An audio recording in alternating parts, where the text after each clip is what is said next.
Une chose est indiscutable à propos de la guerre en Ukraine, l'impact des drones. Nous ne sommes qu'au début de l'utilisation de cet outil, qui sera grandement développé avec l'intelligence artificielle dans les années à venir. Curieusement, cet impact drastique ne vient même pas tant des drones extrêmement coûteux que les États-Unis utilisaient contre les insurgés en Afghanistan, en Irak ou au Pakistan, par exemple. Mais surtout avec les drones moins chers, dont le but n'était même pas à l'origine principalement militaire.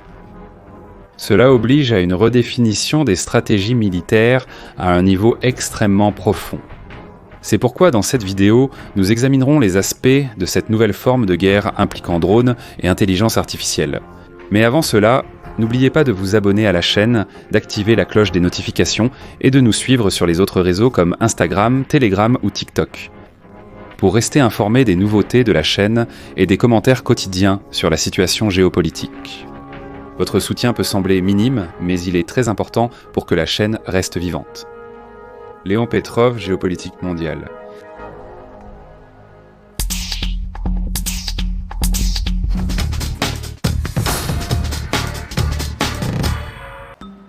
L'invasion de l'Ukraine par la Russie a mis en évidence le rôle de l'intelligence artificielle dans les systèmes militaires modernes, notamment avec l'utilisation de drones et d'autres technologies sans pilote. La Russie comme l'Ukraine utilisent l'intelligence artificielle pour accroître leur capacité opérationnelle, cherchant des avantages tactiques dans un environnement de combat qui, d'une part, rend les affrontements beaucoup plus dynamiques, mais d'autre part, a stagné les troupes des deux côtés pendant bien plus longtemps que la normale. La Russie a donné la priorité aux systèmes autonomes propulsés par l'intelligence artificielle afin d'accroître l'efficacité des opérations militaires, permettant une plus grande autonomie dans la collecte de renseignements, la sélection des cibles et la prise de décision dans des lieux dangereux ou inaccessibles, réduisant ainsi les risques pour le personnel militaire et accélérant les réponses tactiques grâce à l'analyse de grands volumes de données en temps réel. De son côté, l'Ukraine a rapidement adopté des drones basés sur l'intelligence artificielle en utilisant des technologies commerciales adaptées au contexte militaire, se distinguant par sa flexibilité et son innovation dans la réalisation de missions de reconnaissance, la désignation de cibles pour l'artillerie et les attaques directes. Ainsi, ce que j'ai présenté dans cette vidéo est une analyse des stratégies divergentes des avancées technologiques et des impacts opérationnels de l'intégration de l'intelligence artificielle dans les programmes de drones des deux pays, en mettant l'accent sur la façon dont cette technologie façonne les approches doctrinales et les dynamiques sur le champ de bataille. D'un point de vue historique, le contexte russe trouve l'origine du développement de l'intelligence artificielle dès l'époque de l'Union soviétique, notamment dans les années 1960, lorsque les concepts de cybernétique et de réseaux neuronaux ont commencé à prendre une importance stratégique. En 1969, le colonel Viktor Bokharyov fut l'un des premiers à publier un ouvrage discutant théoriquement de l'application de l'intelligence artificielle aux opérations militaires en soulignant les complexités de l'interaction homme-machine. Dans le combat, anticipant ainsi des débats qui sont aujourd'hui au cœur des stratégies militaires contemporaines. Ces premières explorations soviétiques ont jeté les bases des efforts actuels de la Russie en matière d'intelligence artificielle militaire, reflétée dans l'intégration de drones et de systèmes de guerre électroniques. Déjà en 2017, le président russe Vladimir Poutine a souligné l'importance mondiale de l'intelligence artificielle comme un facteur déterminant pour la supériorité militaire et technologique, déclarant que le pays leader en intelligence artificielle finirait par dominer le monde. Et en 2018, le ministère de la Défense de la Russie a organisé sa première conférence sur l'intelligence artificielle et a inauguré le parc technologique militaire Technopolis, ERA, à Anapa, avec l'intelligence artificielle parmi ses priorités centrales. Jusqu'en 2024, Technopolis, ERA, est devenu un centre d'innovation majeur, collaborant avec plus de 250 partenaires et se consacrant à la recherche dans des domaines tels que la vision par ordinateur, la nanotechnologie et la modélisation en intelligence artificielle. Un accord stratégique impliquant Technopolis, le Centre fédéral pour le développement appliqué de l'intelligence artificielle et le département des technologies d'intelligence artificielle du ministère de la Défense a officialisé la collaboration en matière de recherche fondamentale et appliquée, de développement de logiciels avancés, de matériel informatique et de systèmes d'aide à la décision basés sur l'intelligence artificielle. En 2021, le 46e Institut central de recherche est devenu responsable de l'intégration des technologies militaires basées sur l'intelligence artificielle, suivi par la création d'un département spécialisé au ministère de la Défense en 2022. La même année, le ministre de la Défense, Shoigu, a approuvé un document officialisant le rôle stratégique de l'intelligence artificielle au sein des forces armées russes. Les projets russes en intelligence artificielle militaire ont couvert diverses applications allant de modèles mathématiques pour optimiser les systèmes logistiques à des réseaux neuronaux qui estiment la durée de vie des composants des missiles. En 2021, des systèmes autonomes de protection des installations de missiles ont été introduits, y compris des complexes robotiques équipés de réseaux neuronaux pour l'identification et la neutralisation de cibles, capables de fonctionner de manière autonome ou sous contrôle humain. Jusqu'en 2023, environ 140 000 drones ont été produits par la Russie, avec des prévisions allant jusqu'à 1 400 000 d'ici la fin de 2024, l'année dernière. Cependant, ces drones ont rencontré des problèmes de qualité, ce qui a fortement limité leur efficacité opérationnelle. L'application de l'intelligence artificielle pourrait grandement améliorer les performances de ces véhicules, en automatisant la détection et la destruction des cibles ennemies. Et bien que le concept d'ESAM de drone soit souvent évoqué par les médias russes, ces systèmes dépendent encore beaucoup du contrôle manuel, en raison des limitations techniques et opérationnelles auxquelles le pays est confronté. Aujourd'hui, la Russie teste des systèmes semi-autonomes qui permettent une meilleure communication et coordination entre les drones, mais l'autonomie totale tant désirée reste un objectif qu'ils essaient encore d'atteindre. De plus, l'intelligence artificielle profite aussi aux systèmes robotiques terrestres.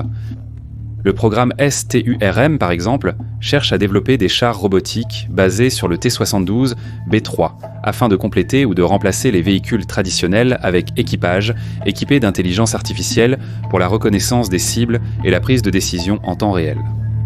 Malgré les avantages de ces systèmes, l'autonomie totale est limitée par d'énormes défis techniques, notamment en ce qui concerne la maintenance des équipements sur le champ de bataille, mais je vais laisser ce sujet pour plus tard.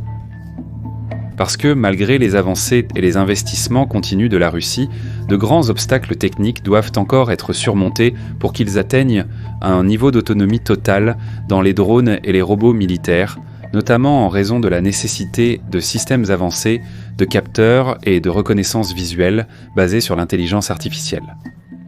Pour l'instant, le contrôle humain reste crucial pour garantir la flexibilité et l'adaptation à des scénarios de combat imprévisibles.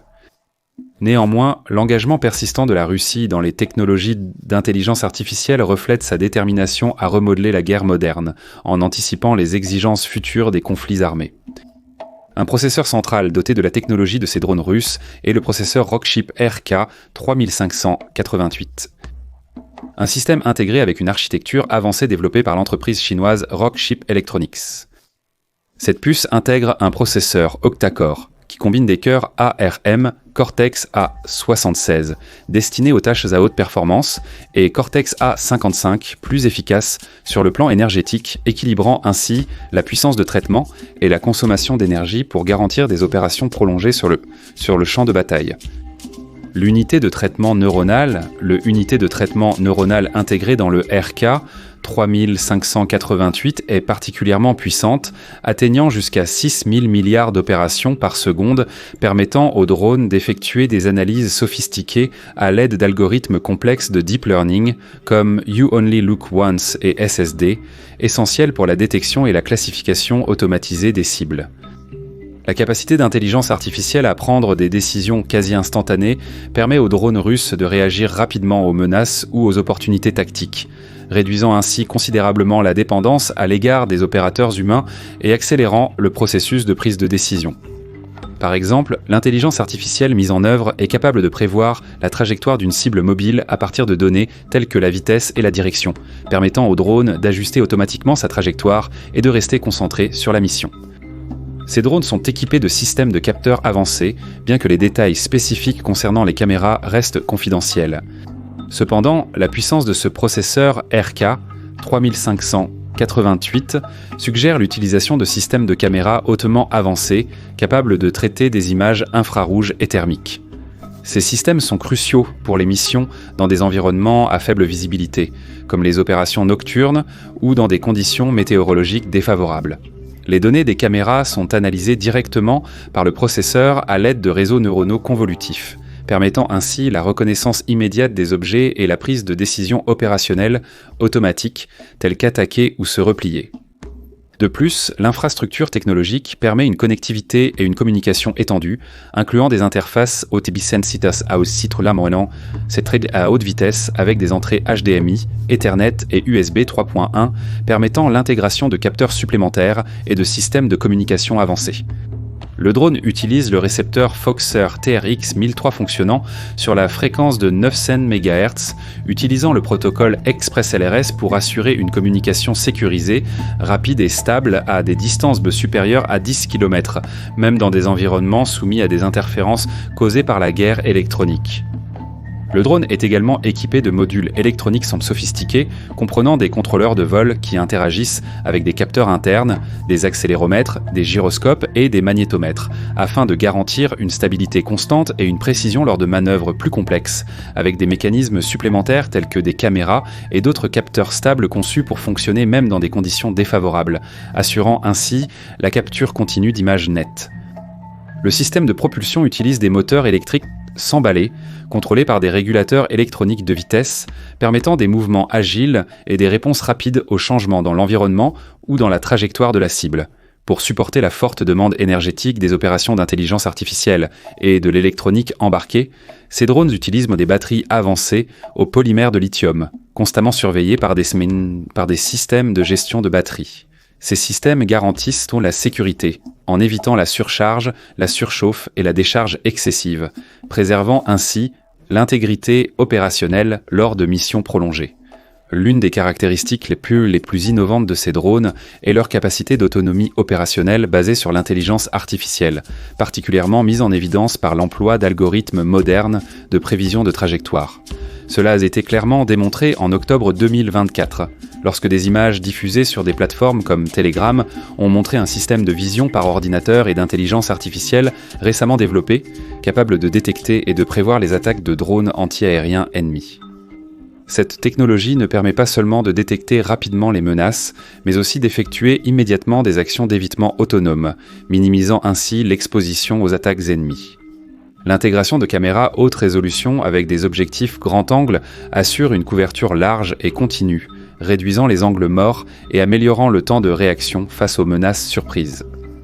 De plus, le drone est équipé d'algorithmes sophistiqués, d'analyse d'images et de deep learning qui classent automatiquement les objets captés par les caméras comme menaçants ou sûrs, en se basant sur des caractéristiques telles que la forme, le mouvement et la signature thermique. Ce système permet aussi bien des opérations totalement autonomes que des interventions rapides par des opérateurs humains via des interfaces intuitives, augmentant encore davantage la flexibilité opérationnelle. Et parallèlement aux drones, la Russie développe également, dans l'intégration de l'intelligence artificielle, des systèmes robotiques terrestres, comme celui que je viens de mentionner il y a peu, dans le programme Chiturn, qui vise à transformer les chars T-72 B3 en plateformes robotiques hautement autonomes.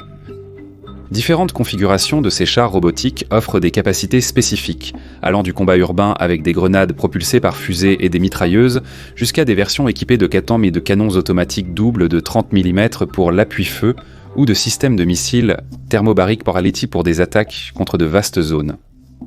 Dans toutes ces configurations, l'intelligence artificielle analyse de grands volumes de données provenant de ces différents capteurs, ce qui permet d'identifier rapidement des cibles prioritaires et d'optimiser ses actions offensives et défensives. Bien que ces systèmes aient accru leur niveau d'autonomie pour traquer et attaquer plusieurs cibles simultanément, la prise de décision finale pour des actions critiques, comme le tir, reste encore sous contrôle humain. Cependant, le rôle de l'intelligence artificielle s'étend également à la planification tactique en offrant des suggestions et des recommandations stratégiques aux opérateurs humains, augmentant ainsi l'intégration et la coordination entre les plateformes habitées et autonomes. Les avancées dans l'autonomie de ces drones et véhicules terrestres ont de grandes implications stratégiques, permettant des missions de plus en plus complexes, tout en réduisant l'exposition des soldats aux risques. La capacité autonome de ces systèmes robotiques n'élargit pas seulement les options tactiques sur le terrain, mais elle renforce également la résilience des unités face à des défis imprévisibles tels que les interférences électroniques ou les dommages physiques. De plus, nous voyons également une technologie innovante permettant de recharger les drones directement à partir de lignes électriques à haute tension, avec une forte mise en avant de l'utilisation de l'intelligence artificielle. Cette initiative apparaît comme une solution au problème critique de l'autonomie limitée des batteries des véhicules aériens sans pilote. C'est particulièrement pertinent dans des contextes militaires, où le retour fréquent à la base pour recharger est impraticable ou dangereux. La proposition technique implique des drones capables de collecter de l'énergie directement des lignes électriques sur le terrain opérationnel, permettant ainsi de rester en mission prolongée sans interrompre leurs activités. L'intelligence artificielle joue un rôle fondamental dans ce processus car elle garantit la précision, la sécurité et l'efficacité de l'opération. Grâce à la gestion intelligente de l'énergie, les drones peuvent se recharger directement dans l'environnement où ils opèrent, assurant ainsi que l'opération ne soit pas compromise par des retours fréquents à la base. Cette capacité renforce également l'utilisation stratégique des essaims de drones, puisque des algorithmes d'intelligence artificielle analysent en temps réel le niveau de charge des batteries et dirigent automatiquement chaque drone vers les lignes électriques les plus proches.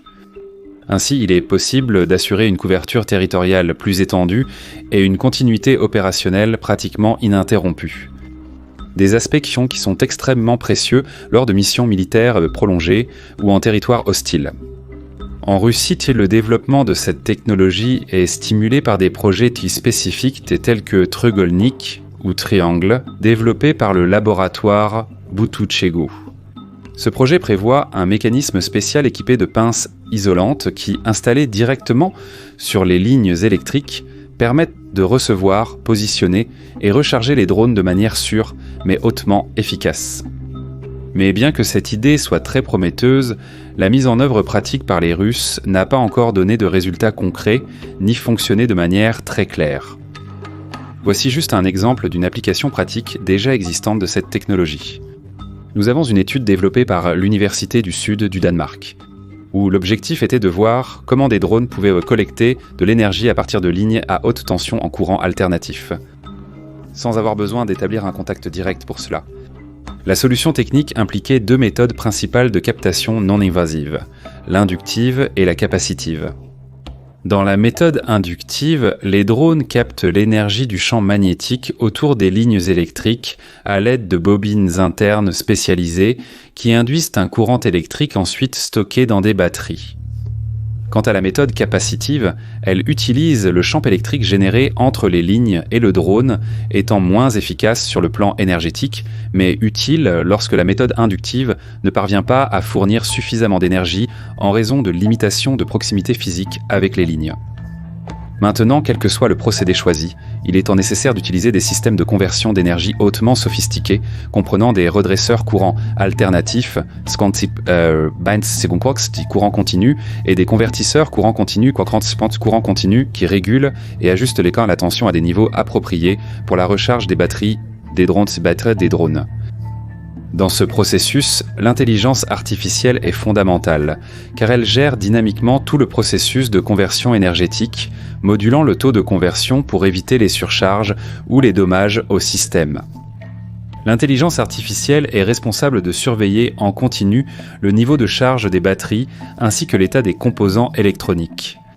Et elle gère également la distribution de l'énergie de manière efficace entre les capteurs, les caméras, les systèmes de communication et le vol du drone. Un autre aspect géré par l'intelligence artificielle est le positionnement des drones à proximité des lignes électriques. Une procédure très délicate nécessitant de la précision pour éviter les décharges électriques ou les dommages structurels. Pour cela, les drones sont équipés de divers capteurs comme le Global Positioning System des caméras, des systèmes Light Detection and Ranging et des unités inertielles, les Inertial Measurement Unit, où les données sont traitées par l'intelligence artificielle, afin de maintenir une position stable et sûre pendant toute la durée de la charge. Dans les situations de contact direct, comme dans le projet russe, des pinces isolantes spécialement conçues sont utilisées pour protéger les drones des hautes tensions présentes sur ces lignes. De plus, l'intelligence artificielle réagit aux fluctuations des champs électromagnétiques des lignes électriques, qui peuvent varier en fonction de la charge du réseau électrique ou de différentes conditions climatiques. Face à ces changements, les algorithmes ajustent en temps réel le processus de captation d'énergie, garantissant la sécurité du drone et prévenant les défaillances opérationnelles. L'intelligence artificielle surveille également en permanence la température des composants critiques, tels que les bobines inductives et les convertisseurs de tension, activant les systèmes de refroidissement ou suspendant temporairement la charge si nécessaire, assurant ainsi l'intégrité des batteries et des autres composants. Mais bien sûr, nous avons aussi l'Ukraine qui progresse également fortement dans le développement de drones dotés d'intelligence artificielle, même si ce n'est pas autant que les Russes, notamment à travers des projets comme Brave One. Cette initiative implique une collaboration directe entre les organismes gouvernementaux, le secteur privé technologique et les entreprises occidentales, dans le but d'accélérer la production de drones militaires hautement automatisés. Le projet Brave One se distingue en promouvant le développement de technologies émergentes telles que les essaims de drones, les munitions guidées et les robots quadrupèdes, les célèbres chiens robots. Les essaims utilisent l'intelligence artificielle pour coordonner des actions collectives sur le champ de bataille, en analysant les environnements et en évitant les obstacles et les attaques ennemies de manière autonome. Quant aux munitions guidées, elles augmentent considérablement la précision des attaques, ajustant automatiquement leur trajectoire même contre des cibles mobiles. Les robots quadrupèdes sont principalement utilisés pour la logistique et la reconnaissance, capables de transporter des munitions et d'effectuer des missions de reconnaissance sur des terrains difficiles d'accès. L'intelligence artificielle est largement utilisée en Ukraine pour automatiser des processus cruciaux, tels que la reconnaissance de cibles, l'évitement des menaces et la prise de décision en temps réel. Et compte tenu de l'énorme infériorité de l'artillerie, les Ukrainiens ont trouvé dans les drones un substitut temporaire. Grâce à des capacités avancées d'apprentissage, ces drones ont considérablement amélioré leur performance opérationnelle au fil du temps, en particulier dans des environnements hautement hostiles à mesure qu'ils stockent et traitent des événements passés. Des techniques avancées, comme la vision par ordinateur, les réseaux neuronaux et des capteurs spécialisés sont utilisés pour permettre des opérations dans des conditions adverses, comme une faible visibilité ou des opérations nocturnes. Un exemple concret déjà mis en œuvre par les forces armées ukrainiennes est le drone Saker Scout, qui identifie automatiquement les véhicules ennemis camouflés, transmettant immédiatement leurs coordonnées à nos commandements stratégiques. De plus, l'Ukraine travaille également avec des drones terrestres autonomes et des systèmes capables d'intercepter les drones ennemis. Mais malgré tout cela, il est important de garder à l'esprit que ce que nous voyons ne sont que les premiers pas de l'intégration de l'intelligence artificielle avec les drones sur le champ de bataille. Le territoire ukrainien est aujourd'hui un terrain d'essai fondamental pour que ces nouvelles technologies soient expérimentées. Ainsi, nous verrons bientôt dans les prochaines années des systèmes encore plus efficaces et létaux. Merci à tous, j'espère que cela vous a plu.